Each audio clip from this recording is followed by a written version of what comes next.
अस्सलाम वालेकुम दोस्तों, उम्मीद कर रहा हूँ आज सब खैरियत से होंगे। इस वीडियो में मैं आपको एक कहानी सुनाता हूँ जिसका उन्वान अक्लमंद सिपाही।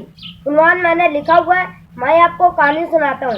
एक दफा का जिक्र है, एक सिपाही था जो अपने वतन की हिफाजत के लिए जंग में गया हुआ था। जंगें शुरू थी और उसको कई दिन तक घर से कोई खत ना आया। वो परेशान हो गया कि मेरे घर का हालात क्या होगा, मेरे माँ बाप का हालात कैसा होगा। तो एक दफ़ा उसकी बीवी ने उसे खत लिखा कि हमारे बैल जो हैं वो मर चुके हैं और अभी हल कैसे चलाएंगे हम। सिपाही परेशान हो गया, उसे एक तरकीब सूझी।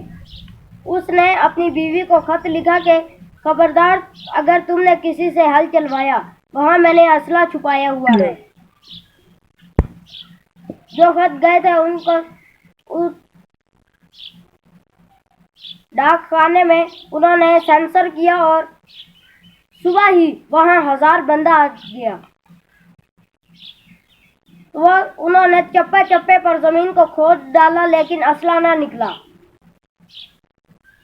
वो वापस चले गए और सिपाही ने अपनी बीवी को खत लिखा कि देखा, बैलों के बगैर भी जमीन खोद दी है।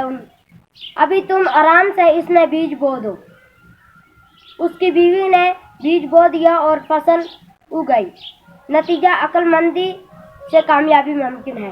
अल्लाह हाफिज़।